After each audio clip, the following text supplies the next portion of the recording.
Morning guys, welcome to the Friday Waffle. And yeah, I've not moved house, I've just been kicked out of my games room by my daughter. Excuse me, going to sit back. I got one of, what did I get? I got her one of these amiibo things for the Wii U, so she wanted to try that out tonight, hence the reason I am in here doing this. So anyway, I hope you've had a good week. I've had a particularly crap week at work for different reasons. Nothing too serious, but just one of these weeks that I'm delighted that it's now Friday and I can get a couple of days away from it. So anyway, yeah, what have I been doing? I've got a few bits and pieces. What have I been playing games wise? I've been playing Geometry Wars on the PS Vita. Now, I'm a fan of, I did play a lot of Geometry Wars, the original, well I know the original came out on the Xbox, but then what was it called? Geometry Wars, I can't remember what it's called. It came out on the Xbox 360 and I loved the game. But yeah, Geometry Wars 3 has been ported to the PS Vita and it's a perfect kind of game for the PS Vita. I've got to say, out of all my consoles and all my kind of handhelds or gaming systems, if that's the better word for it, I've got to say that the Vita is the one I've probably used the least. Don't know why. I've never been a fan of like epic games on a handheld. I mean, you get stuff, you know, games that come out in the PS. I'm going to take my shoe off and scratch my foot. You got stuff, you know, games that come out in the PS3. Big sort of epic games like what's it called, Uncharted and that kind of stuff. I would always prefer playing that on a big screen, you know, a big 42-inch TV than on a wee handheld. And a lot of the games that are out on the Vita are that kind of game. I don't think they're particularly well suited. Don't get me wrong, if I didn't have, you know, if I couldn't play them on a big screen, then I would probably be quite happy to play them on the smaller screen. But for that reason, my Vita's not had a lot of attention. I mean, I'm just conscious, I think this is probably going to be pointing up far too high, so I'm going to turn it down a teeny wee bit. Doesn't matter. Yeah, so yeah, Geometry Wars 3, like I says, it's perfect kind of game fodder for the Vita. If you've got a PS Vita, and in particular if you've got the PS Plus thing, whatever it is, you know, the membership thing, then you can actually get the PS Vita. You can download Geometry Wars 3 for nothing, and I suggest you go and check it out. If you like twin stick shooters, then it's perfect. It's got all your kind of online challenges, you know, leaderboards and that kind of stuff, so absolutely perfect. So yeah, that's what I've been doing. What else gaming wise have I been playing? Anything? I've not, now after last week's waffle I mentioned Far Cry 4. I've not returned to it this week. I don't know why. Don't know, no idea at all. I've just not played it this week, but I really need to make a point of getting back into it again, because I know what will happen if I don't start playing it before long. Then I'll probably end up forgetting about it and not playing it again. So I'm going to have to return to that. So anyway, listen, before I sort of continue with this, I can't sort of not mention the sad news. Anybody that's a gamer, a video gamer, will have probably heard about, now I need to get this right, Satoru Iwata. He was the chief executive officer, or he was the big cheese, for the want of a better phrase, of Nintendo. Now, he sadly passed away last week. Was it pancreatic cancer? I can't remember, I might be thinking of somebody else. There was somebody else that I knew died of cancer, but he died of cancer last week. He was only 55 years old. Terrible shame. Now, when I saw it on the internet, people talking about him, I've got to admit, I was like, who? Obviously, I looked at the name and I thought, he's obviously involved with Nintendo, and you know, sure enough he was. I couldn't honestly say I knew too much about him, but having read a lot about the guy, he really seemed like, you know, he wasn't like your typical sort of big cheese. He was he was, you know, he seemed to be, he was always up for a bit of fun. He never took himself too seriously. There's quite a few videos with him, you know. He just seemed like a really nice guy. In fact, apparently this is true, on his business card, apparently, this is what he says. On my business card, or this is a quote that he made. On my business card, I am a corporate president. In my mind, I am a game developer, but in my heart, I am a gamer. So, you know, he may have been at the top of the tree as far as commercial stuff goes. You know, he was the highest bod in Nintendo, probably paid a considerable amount of money, but he always saw himself as a gamer first and foremost. Now, something which I read last week, which I've no reason to believe it's not true, was apparently last year when Nintendo were going through quite a tough time, they were faced with having to make a number of redundancies, and what he decided to do was take a 50% pay cut of his own salary. So that's what he did. He apparently took a 50% pay cut to stop people losing their jobs. So, you know, that, to me, that really says a lot about the guy he was. He may have been, you know, extremely well paid at the top of the tree, but at the end of the day, he was a gamer. He had an amazing, you know, outlook in gaming, and you know, that gesture just shows what obviously a nice all-round person he was.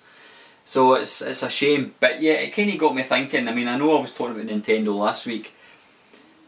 I've been trying to think what makes Nintendo what they are. I mean, there's a lot of people sort of criticising Nintendo because, you know, people constantly say, or people are always saying that they don't come up with fresh ideas. They bring out the same games on all the systems. You know, it's the same. It's not a franchise as such. It's the same things. You've got your Kirby's, your Donkey Kong's, your Mario's, your Zelda's. You know, it's Mario Parties, all that kind of stuff. And that's true. You know, other companies are always, you know, they're putting out new characters and new sort of video game franchises. Nintendo would just do the same stuff over and over and over again. But Nintendo have got such an amazing, they seem to know what makes a game fun. I did mention a few weeks ago, I saw a video of, it was Mario 64, and they put him inside like I think it was an Unreal Engine. They put Mario inside this house, this realistic house, and Mario was running about doing somersaults, and it just looked completely wrong. I mean, what really makes Nintendo games fun is, you know, they don't try and be realistic. You know, even on the current, I mean, the Wii U is obviously the most powerful Nintendo machine at the moment. They don't attempt to make it realistic. It's all about games. It's always been about games and fun for Nintendo.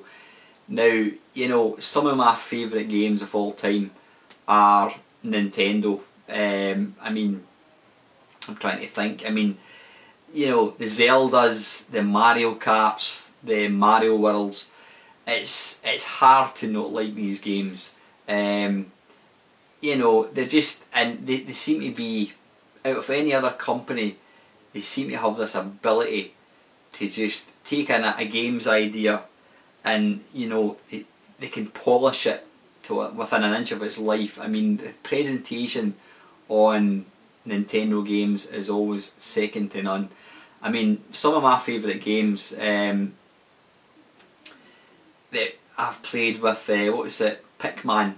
If anyone here has never played Pikmin, I suggest you go and check it out. They create this world that, you know, it's not real, but they put it all together in such an amazing way. They pitch the kind of difficulty of these games perfectly as well, and it just draws you in. You know, and then I've never made any secret of my love for Mario Kart 8.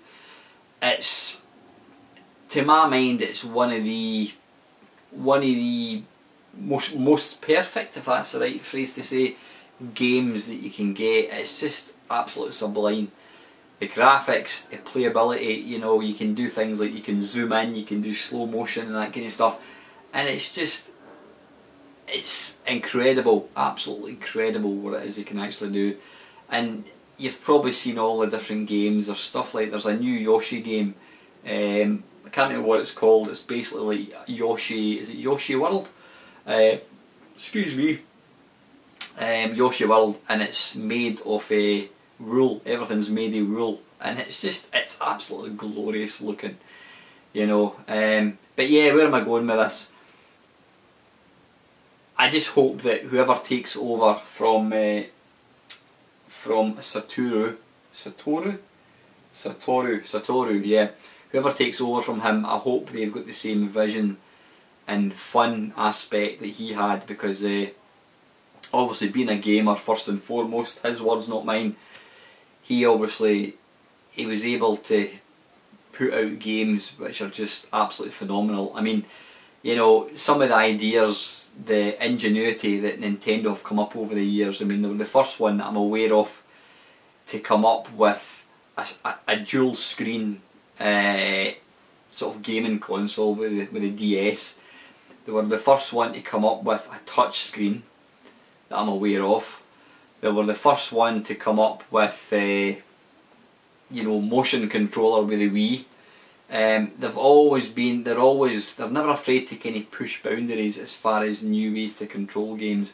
I mean, I must admit, when I saw the Wii U and the big chunky controller, I thought that looks absolutely awful. But I've got to say, having had a chance to actually play it and use it, it's an absolutely phenomenal console. So yeah, the gaming world in particular is going to be a lesser place with the sad demise of Satoru. You know, and I just hope that whoever takes over the mantle of CEO is going to be even a fraction of the person that he was. So anyway, right, I'm going to pause this, guys. Okay, right, the second thing I was going to talk about, it's just something that's happened to me in the last week, I suppose. I've ordered something which I'm not going to tell you what it is, because I'm kind of looking forward to getting it if it ever arrives. I've ordered something. Now, I don't even know, you probably think I'm mad, and I probably am a bit mad. This thing, it's made by one person. There's only one person that actually makes this. Maybe physically makes them himself. Now, I bought and paid for it about 2 months ago, and when I paid for it, I didn't even get an email or anything to say I'd actually bought the thing. So you could say I was being a bit stupid. So it was a massive element of trust with this person. I've actually bought this thing without any comeback.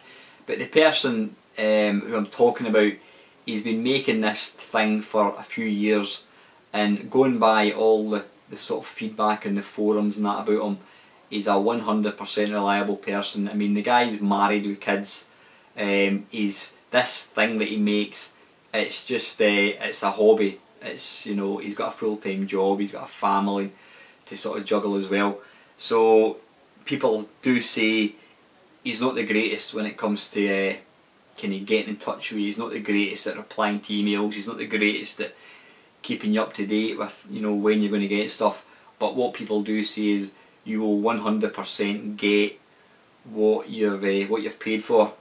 So yeah, I've bought this thing, but like I said, it's not arrived now. It was posted on the 4th of July, I think it was, yeah, 4th of this month. Now we're now on the 17th, I think it is, which would be 13 days. It's almost 2 weeks ago. Now, I'm not exactly sure where this is coming from. Is it Denmark, Holland possibly? I'm not quite sure. Germany, maybe? Is it Germany? It might be Germany actually. Now, I don't know if anybody that's watching this video has experience of buying stuff from Germany, but I wouldn't think that it would take 2 weeks to arrive. Like I said, he posted it on the 4th of July. I would definitely have expected to have got it by now. I mean, for example, I ordered, if I mentioned it earlier, I ordered an amiibo for Ava. Well, she paid for it herself actually, and it came from Australia. Now it was only ordered, I would say, about a week ago, and that arrived today. You know, that's from Australia. That's basically from the other side of the world. So that was very, very impressive. But yeah, this thing that I've bought from Germany, I'm starting to get a wee bit worried that it's actually not going to turn up. I've had stuff in the past that I've bought from Amazon and that kind of stuff, eBay, and it's never turned up. So I don't know, but I just need to keep my fingers crossed. But I don't want to tell you what it is, guys, because I'm quite excited about getting it, and I want to kind of do a sort of a look at video type thing. So fingers crossed. So yeah, anyway, that's that. Oh yeah, buying stuff from abroad. Yeah, I was just wondering, has anybody, I mean, I've bought a lot of things in the past from abroad. What have I bought? There's a chap, Lotharek from Poland. He does a lot of these kind of devices for the Spectrum and that kind of stuff, sort of SD kind of loader type devices. I've bought stuff from him in the past. I've bought that Vectrex cartridge. No, in fact, I'm talking bollocks. That Vectrex cartridge came from, the one I showed you last week, that came from a guy in Britain. But I've bought a lot of stuff abroad and I've never had any problems with it at all until now. Has anybody else had any problems buying stuff from other countries? You know, it's one of these things that I suppose if you've never had any problems, then you'll keep doing it. But then once you get a problem, then it's maybe going to make you think twice. But unfortunately, this thing that I've bought, you can't physically get it anywhere else other than from this person. So yeah, that's that. Right, okay, I'm waffling a wee bit. I apologise. Right, I've got a few questions here from a couple of people. Mr. Brian. Brian's asked me, which YouTube channels would make the best TV shows? What would make the best TV shows? I mean, there's only maybe 3 or 4 types of sort of video that, you know, this community that we're part of, the sort of retro gaming, I hate that phrase, but anyway, you know, classic video gaming community. There's only certain videos you can really put together. I mean, you can put together a pickup video, you know, basically where you're just showing people stuff that you've got. You can, what else? There are obviously gameplay videos where you're playing the game and you're talking. There's, what else is there? There are also things like this where basically you point the camera and just talk. Now, none of these, well, maybe not, I was going to say, the first 2 categories, playing a game, would that make a good TV show? I don't know. I mean, I'm not sure what you're meaning, Brian. Are you talking about the actual quality of the video would make a good TV show, or the actual sort of subject matter? There's only one person, there's only one person that I can, whose videos I actually watch, and I would say they're of a sufficient quality that you could actually broadcast them. I mean, I don't know what the guy, I think the guy's involved in graphical, some kind of graphical publishing, whatever it is. But that guy goes by the name of Paul Jenkinson. Now, Paul puts together a thing called the Spectrum Show, which is exactly what it says in the tin. It's all about the ZX Spectrum. Now, if you've never seen Paul's videos and you've got an interest in the Spectrum, excuse me, then you've got to go and check Paul out. I mean, the actual quality of what he puts out is just astonishing. I mean, it really is professional. You know, the way he kind of blends in stuff, he zooms in, pans out, the music, the overlay, everything about it. I mean, he only puts out maybe 1 video every month or so, because obviously it must take hours and hours and hours to actually put these together, but they're fantastic and they're really easy to watch. They last about 40 minutes. I'm going to pop a link to Paul's channel below. I mean, he's got about 2,000 subscribers, so he's a far bigger channel than me, but I'll put the link below, and if you've got any interest at all in Spectrum games, or the Spectrum, the history of the Spectrum, then go and check out Paul. But he's probably the only YouTuber that I would say, quality wise, production value wise, could actually get broadcast. I'm not sure you could really there would be enough interest in people playing games and talking for TV. I suppose some of the kind of stuff, I'm not saying what I do certainly, but you know, some of the sort of waffle type videos that you see other people doing, you know, I personally enjoy these most out of anything. I suppose there would technically be a demand for something like that. I would certainly watch that. You know, I could sit and listen to people reminisce about the good old days of computer games for hours and hours and hours. I mean, that's just possibly me. That's just me, maybe. But yeah, as far as production values, Brian goes, I would say Paul Jenkinson. He is 100%. His stuff is ready to go out there. Number 2, if you could only watch YouTube or TV, which would you go for? I would say that's an easy question for me, and it's probably quite shocking. I would say YouTube every time. I actually watch very, very little TV. Now, I mean, my wife, she tends to kind of hog the remote control. My wife works hard, she does long hours. So when she comes home from work, I mean, she's got quite a stressful job. When she comes home from work, she likes us to watch, in her words, shite on TV. Stuff that's easy to watch and can just completely wash over her. So she tends to kind of hog the remote control. But I've got to say, when she's working, whatever, I very, very, very rarely have the TV on. The only time I put the TV on is usually to watch a film or to play a video game.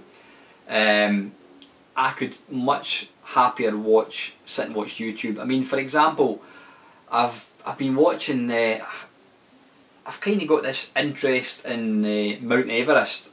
I don't know how this has come about, but anyway, I've been watching a lot of videos, films in particular, all about Mount Everest. I'm just fascinated with the whole, you know, the whole thing, that it's a dangerous, dangerous thing to do, but these guys have climbed Everest.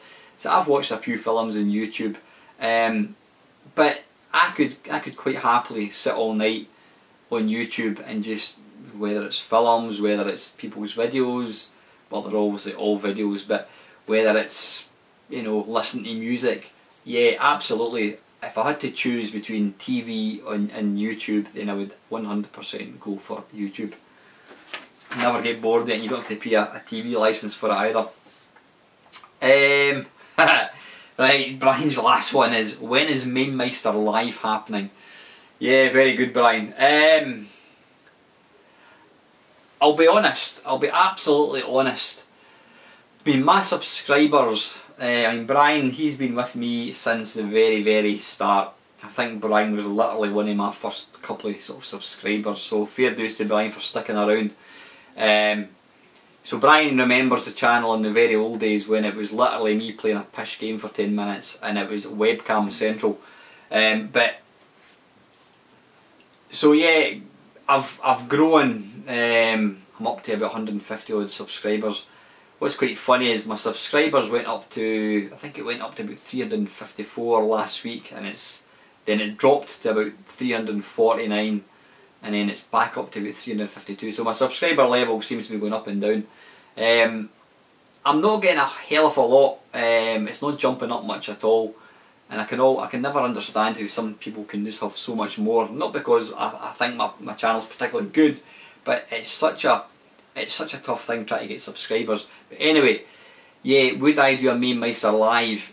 I'll be honest with you, I would love to do a Mamemeister live, but my fear would be nobody turned up, and that's a distinct possibility. As you know, there's a handful of yous who regularly post comments on it. You know, there's maybe a dozen people who regularly post comments, and I'm utterly indebted to you guys for supporting me that long. But you know, I don't know how many people who have subscribed to my channel actually watches my videos. I mean, I've got 350 odd. I mean, I never get 350 views. I might get maybe 70 views after a week. So is that 70 individual people? I don't know. But yeah, my worry would be I was to embarrass myself and try and do a recording, try and do a live broadcast and find that nobody's actually there to talk. If there's enough people interested, in fact, what to do, if you want to see a Mamemeister live one evening, probably a Friday night or something, where you can ask real-time questions, then stick your comments below, guys. If there's enough people, enough interest, then I'll certainly consider doing it. But right now, I don't think I've got the numbers to really warrant it without looking pretty ridiculous. So yeah, if you want to see a Mamemeister live, God knows why you'd want to, but anyway, if you want to see that, then stick your comments below. Let me know that you would like to see that happening, and I'll see what I can do. So yeah, I'm going to pause it, guys, before it runs out. Okay, right, thanks for the questions, Brian. Always appreciate the questions. Right, the ever reliable Mr. Jamie Williamson. Do you think that emulation has led to too many games syndrome? I found that because I could play any game I wanted from any classic system, I actually played very few for long enough to appreciate them. I've now removed many game ROMs that I just had for the sake of it, and consequently appreciate the games I have so much more. Yeah, absolutely bang on, Jamie. I think it's commonly known as PlayStation syndrome. The PlayStation was probably one of the most pirated systems that ever lived. You know, you could go to any open air market, whatever, car boot sale, and you could guarantee everybody in their auntie were selling PlayStation games, to the point that, I mean, I don't mind admitting, I don't know, I must have had several hundred games from a PlayStation. And it's the old cliche, the more you've got, the less you actually play it. Now, I've got that problem because I don't know how many systems I've got. I mean, I've said this before, including ROMs that I've got on my computer. That's all the games that I've got. I must have access to, I don't know, 50,000 games. You know, it's just ridiculous. And because of that, you just don't play half of them. And that's partly the reason why. In fact, who was I talking to? Somebody was asking a question about, does the 3DS, is there such a thing as a sort of a flash cart for the 3DS? Now apparently there is, but somebody else then commented and saying that when they got, it's, what was it again, I can't remember, there's a common card that you used to be able to get for the DS, Nintendo DS. Now this card, is it R4 I think it's called, this card is really common, and what this guy was saying is when he got his flash cart for the DS, he then acquired every single game, and then he never played any of them. And that exact same thing happened to me when I had the DS. I've still got a DS. I bought myself one of these R4 cards, and it's like, you know, all your Christmases come at once. You can put 100 games on this one cartridge and plug it into the back of the DS.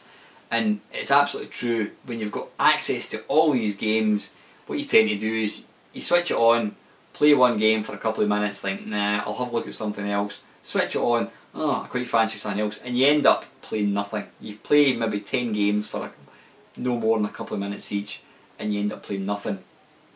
Whereas when you think back to the early days of computers, when you only had a couple of games, you played these games until, you know, maybe not until you completed them, but you would play them and you would get into them and you would get your money's worth for them. But yeah, you're absolutely right, Jamie. I mean, it's too much of anything isn't a good thing.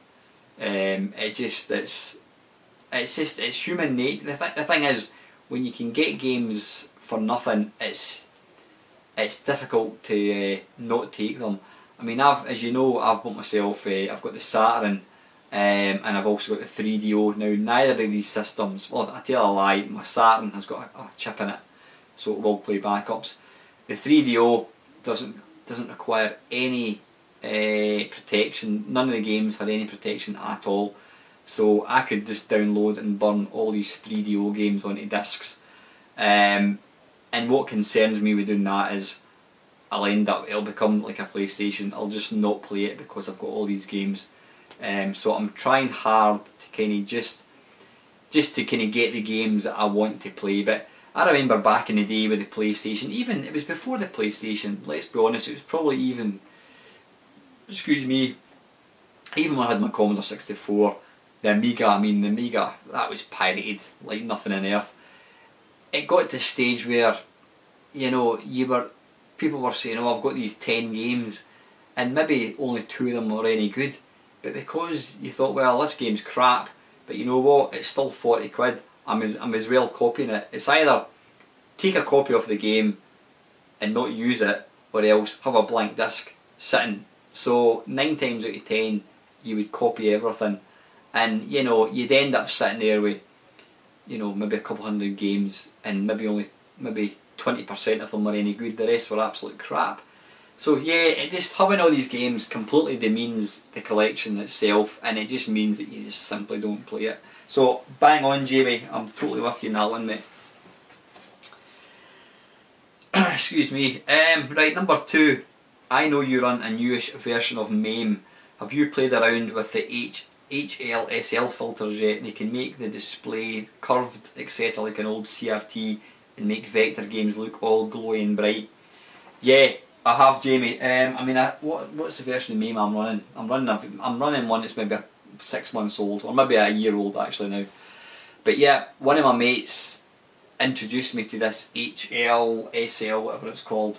And basically what it is, it's just it's slider bars in MAME. If you press the tab button and you go to, is it display options or something, you can actually adjust, it's like the scan lines, the brightness, you can play about, is it the vector beam, whatever it is, but as Jamie says, you can actually make a game look like it's playing on an old burnt out CRTV monitor that you get in your local chip shop. It's bizarre because, you know, we've now got monitors like LCD monitors that play games absolutely perfect. You know, they're razor sharp, but they don't look, I mean, they look far better than they did back in the day. And obviously to get the true nostalgic retro sort of look to the game, we like to try and make the games look less nice, to make them look more authentic like arcade games. So yeah, these HLSL filters, incredible. Unfortunately, my MAME cab, the PC that I've got in it, it's not powerful enough to actually run it. I mean, the HLSL, whatever it's called, requires quite a beefy kind of computer to actually display it.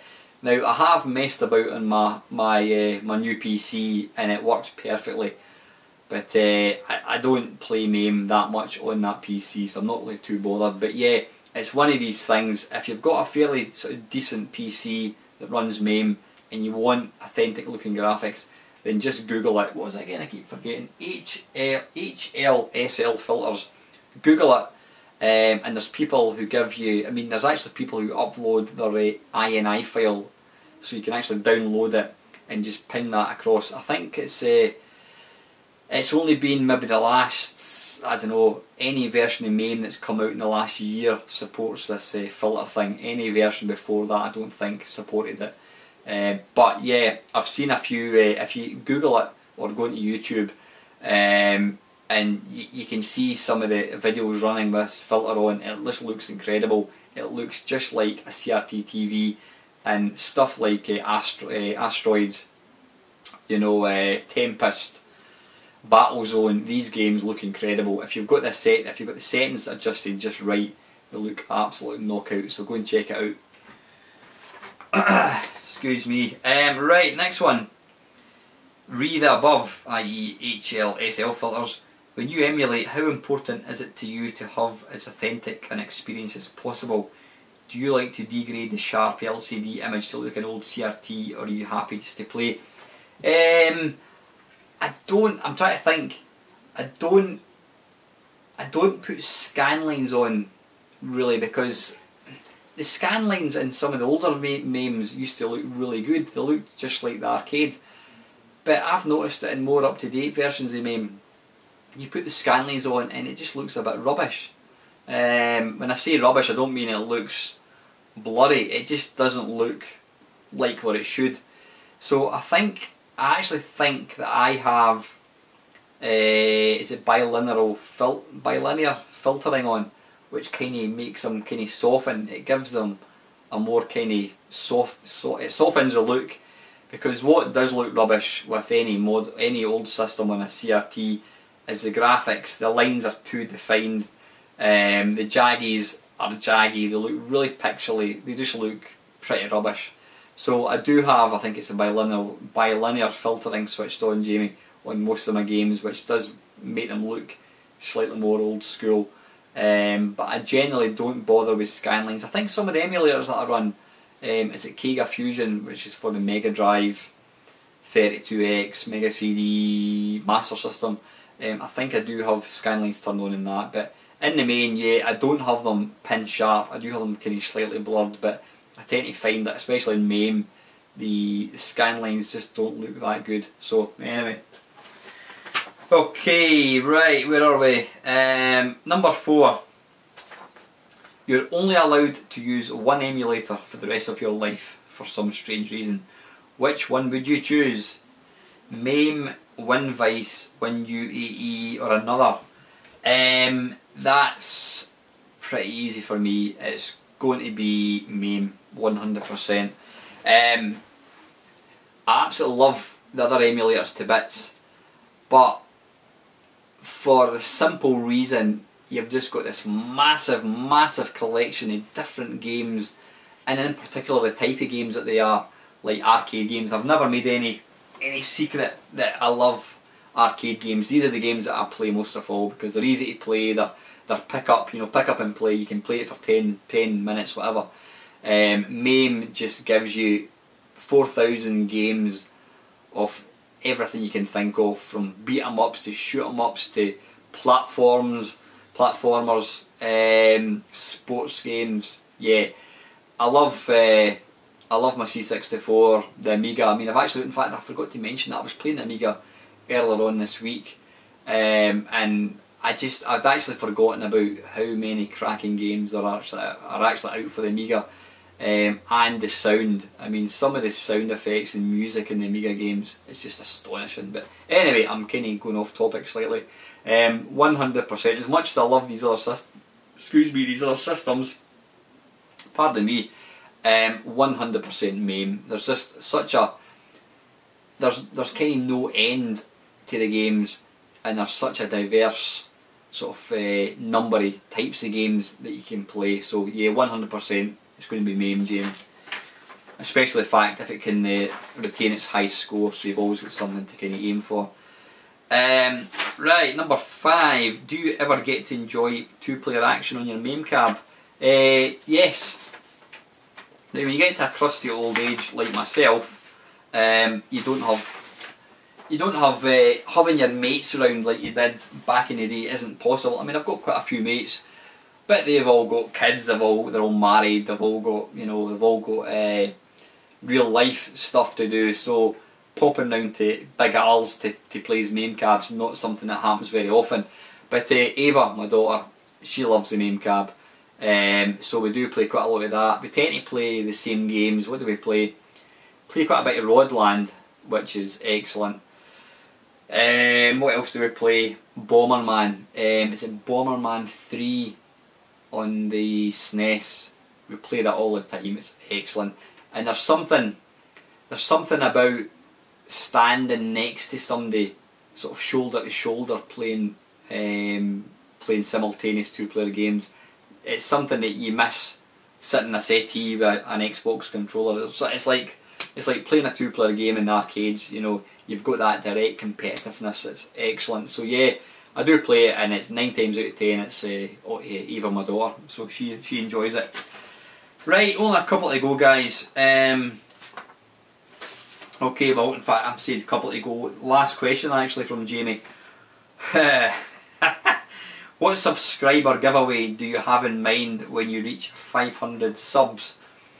Well, if I'm still alive and I reach 500, I mean, I'm on 350 now. Who knows? Come on, guys, get hitting that subscriber button and you'll find out. Well, I'm obviously not going to tell you what I've got in mind. I've got something in mind right now, but depending on how long it takes, if at all I ever reach 500 subscribers, that may change. But rest assured, guys, if I can get to 500 subscribers, I will 100% be putting up a giveaway. So yeah, get hitting that subscriber button, guys. Get all your pals, grannies and their next door neighbours and their aunties and their girlfriends, mums to subscribe, and you shall find out what it's going to be. Okay, listen, that's the last of the questions.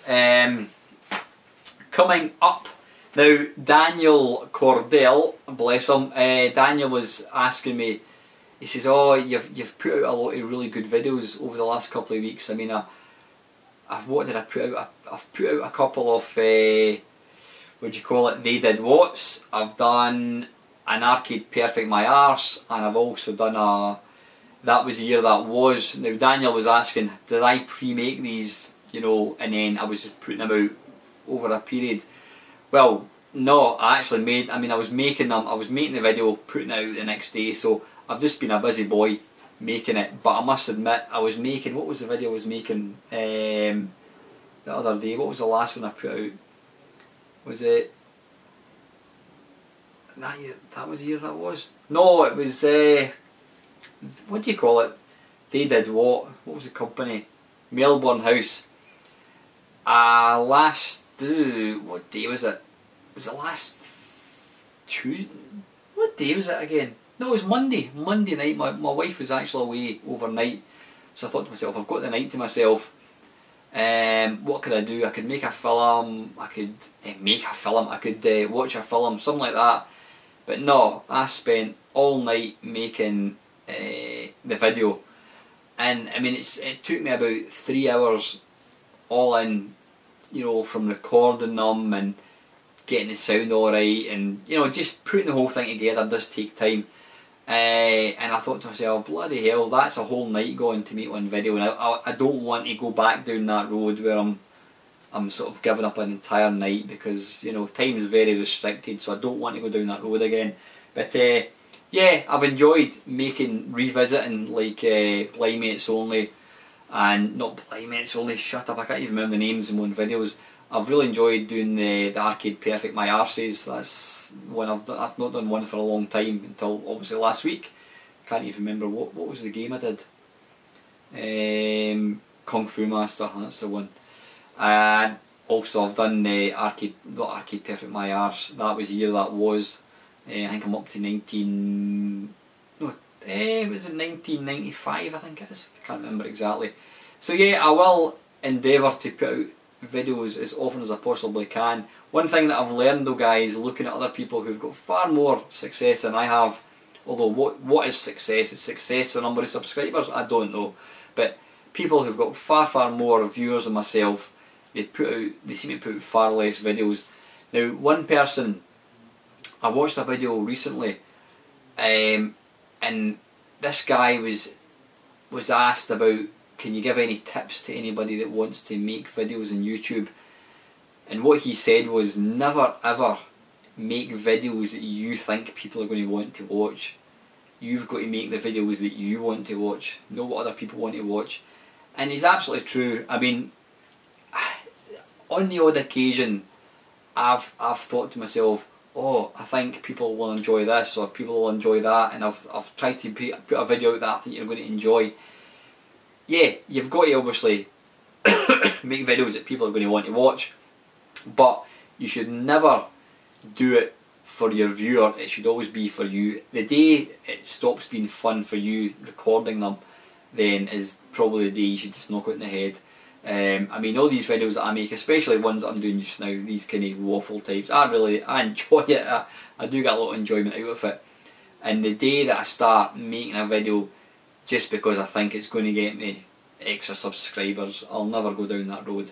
You've got to make the videos that you want to make and you want to watch, not because you think other people are going to watch it. I mean, let's be honest, if I wanted to get big subscribers, I should start doing the talk-throughs of Minecraft, or I don't know, My Little Pony, or whatever it is. You know, we could quite easily go down the road and start just, you know, I don't know, playing Call of Duty and that kind of stuff. I've got no interest in that. My thing is playing old games on the Oric 1 from 1982.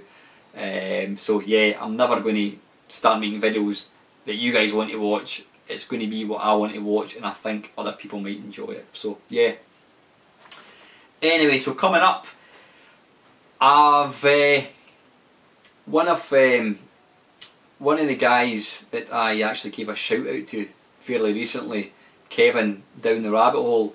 Now, I've got to say, I really enjoy Kevin's videos. Now, if you've not watched Kevin's channel, go and check him out. He's got one of these really annoyingly approachable, enjoyable voices to listen to. Now, when I listen to Kevin talking and watching his videos, I kind of, when I look down at his subscribers, I really expect to see 172,000 subscribers, and then when I see what he has got, it just doesn't add up. It's a true fact that, you know, people who have low subscriber levels doesn't mean that they're not good or whatever. It's just because they're not known. And this is one guy that really deserves more viewers. If you've not checked him out, I'm going to put his link down below again. Go check him out. But anyway, I really enjoy watching Kevin's stuff. He does a lot of stuff. He does video games. He does things like food. He even did one when he was eating dog food. Stuff like that. I mean, he's a perfect example of somebody making videos that he wants to make, and not because of what he thinks other people are going to want to see. But his channel is excellent. It really is. He's got this really nice voice. He's got like a kind of broadcaster's voice. He seems like a real sort of decent, all-round good bloke.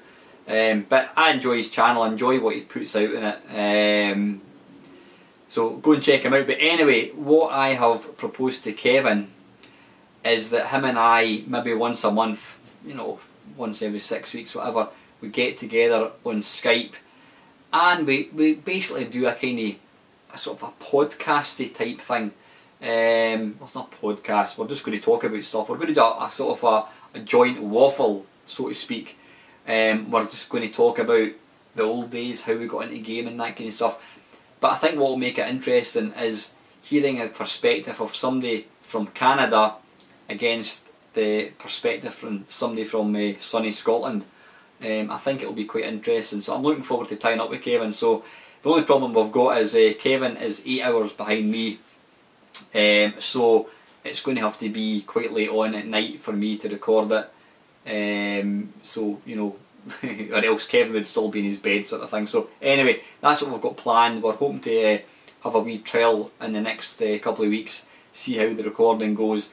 Then we're going to sit down and we're just going to put out one of these. It's going to be something maybe, because obviously the sort of trying to coordinate the thing time wise, it's probably going to be maybe once a month at the very most. But yeah, we're going to try and get one of these put out probably in the next month or so. So we'll see how that goes. So I'm looking forward to doing that. I think Kevin's looking forward to it as well. It should be a bit of fun. So yeah, and I'm delighted, absolutely delighted to say, blimey, it's only will return this Sunday. Now, apologies for the short notice, but I've literally just contacted him tonight, and it's my good mate Tony Temple. Now, Tony is current world record holder at Missile Command. He took the world record off Roy Schilt, who held the record since 1986. Tony's an excellent bloke, really top guy. So I'm going to be talking to Tony this Sunday, hopefully. Tony's just going to double check that his wife's not got any plans for him and the kids. My wife is working, so I've got peace and quiet, and I think my daughter's going swimming, so I'm going to have an afternoon to myself. So I thought that's the perfect time to get another Blimey It's Only. So hopefully cut off. Yeah, I'm going to make a very short video just asking for questions. So I'm going to do that now, and then you can also put questions that you want me to ask Tony. So anyway guys, that is it. Before this battery runs out once more, I trust you enjoyed watching the video. If you're watching this on Friday, I hope you have a really nice weekend. Please feel free to like, comment and subscribe. Remember to put down if you want to see a Mamemeister live, then put your comments below. I'm not convinced I've got enough people to actually pull something like that off, but anyway, if there's enough people that would be willing to take part in it, then I've certainly not got any problem doing it. So comments below, and very lastly, thank you very much for watching.